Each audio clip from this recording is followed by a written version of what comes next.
Have you ever had a dream that felt so real, it was more like a memory? Or a feeling of déjà vu so strong it sent a shiver down your spine? What if those weren't just tricks of the mind? What if they were whispers from a life you lived before? Tonight, we're diving into a story that blurs the line between this life and the next. A true account that suggests some souls never forget, and some enemies never let go. This is the story of a man we'll call Alex. For most of his life, Alex was ordinary. He had a steady job, a small circle of friends, and a routine he rarely broke. But that all changed on his 30th birthday. It started with a headache, a splitting pain behind his eyes that no medicine could touch. Then came the flashes.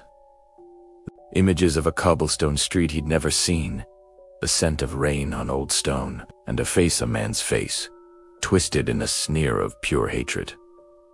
At first, Alex dismissed them as stress, but the flashes grew more frequent, more detailed. They started to form a narrative.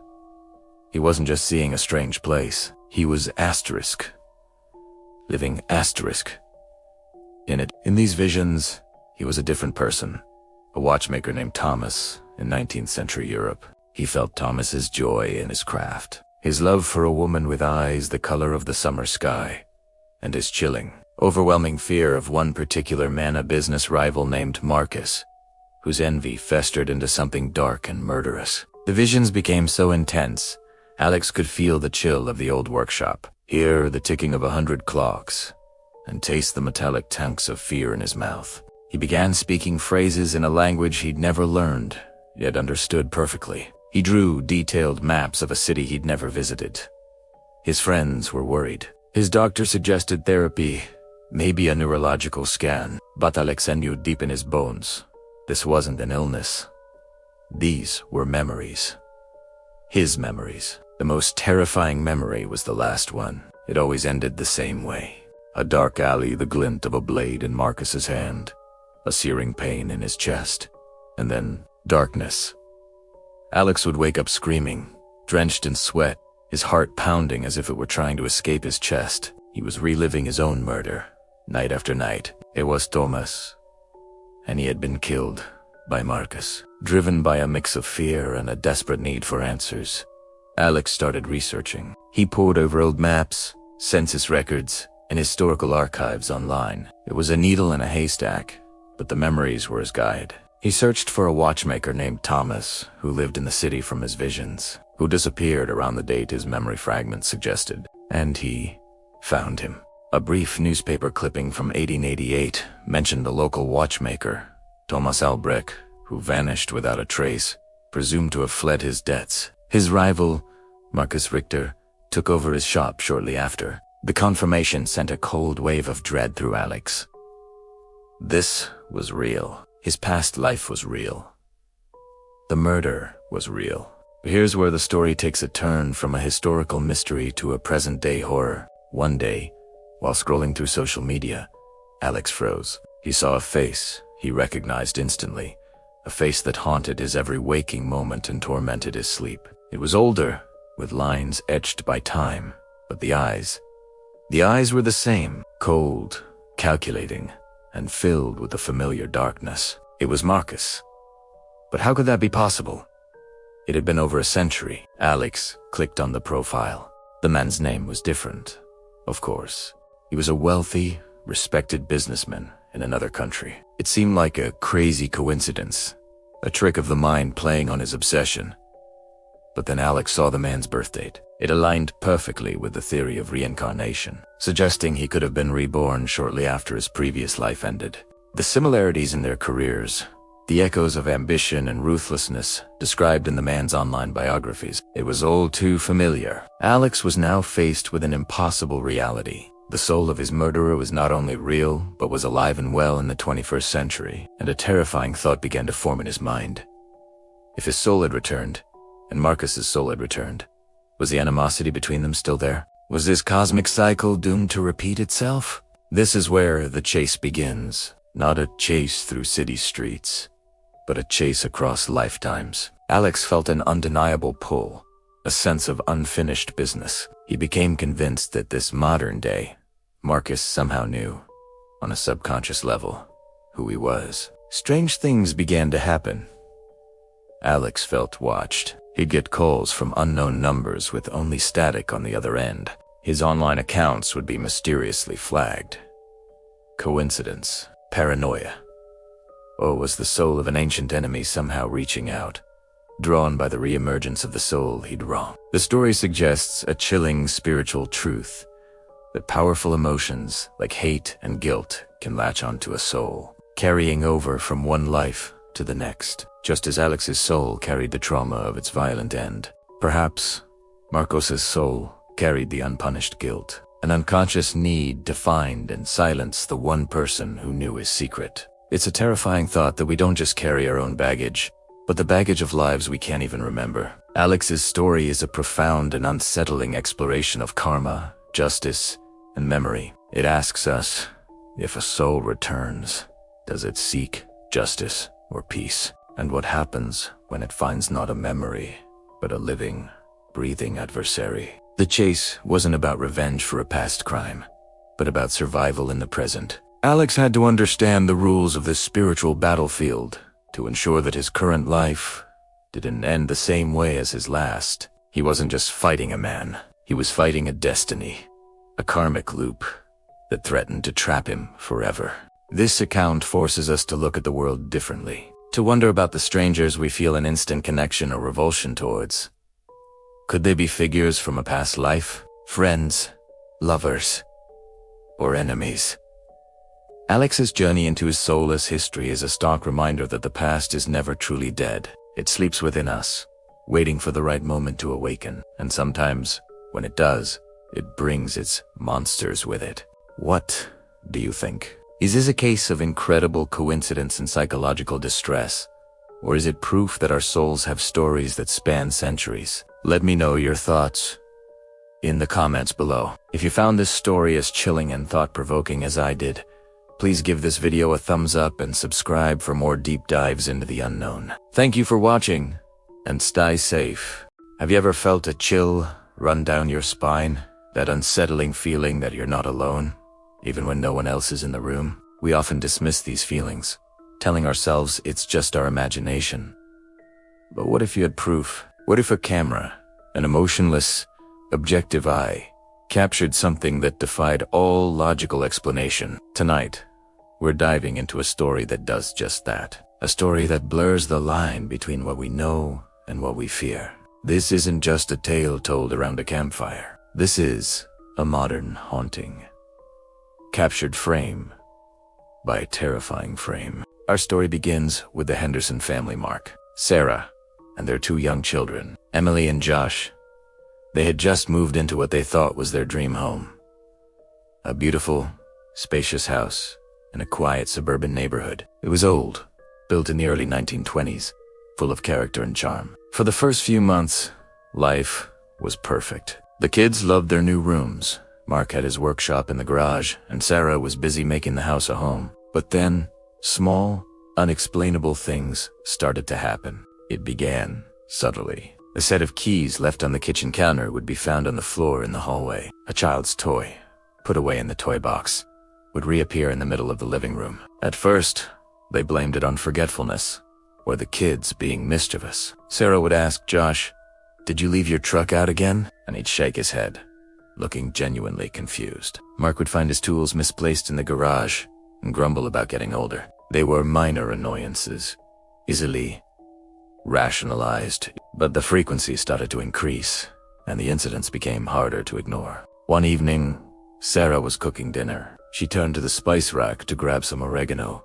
and when she turned back, the heavy wooden cutting board that had been in the center of the island was now on the floor, several feet away. There was no one else in the kitchen. The kids were upstairs, and Mark was still at work. The sound of it clattering to the ground had made her jump, but the sheer impossibility of it sent a cold dread through her.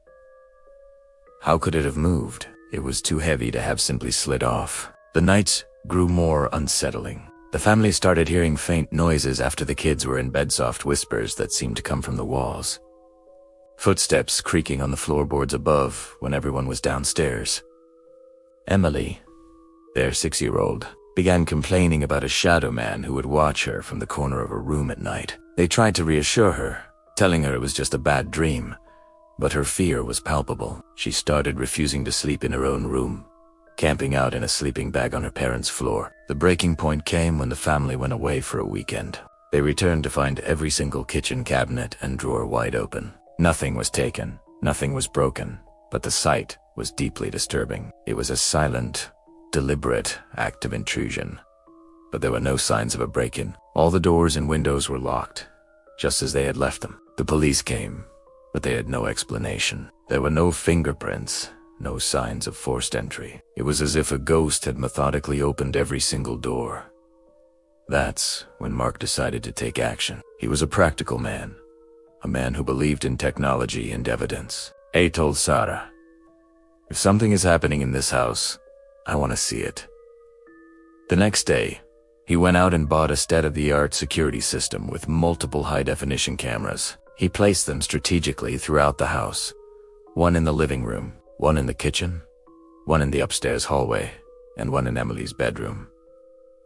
He wanted answers. He had no idea he was about to get them. For the first week, the cameras recorded nothing out of the ordinary. The family went about their lives, and the strange occurrences seemed to stop. Mark started to think that perhaps the mere presence of the cameras had been enough to deter a prankster, or maybe it was all in their heads after all.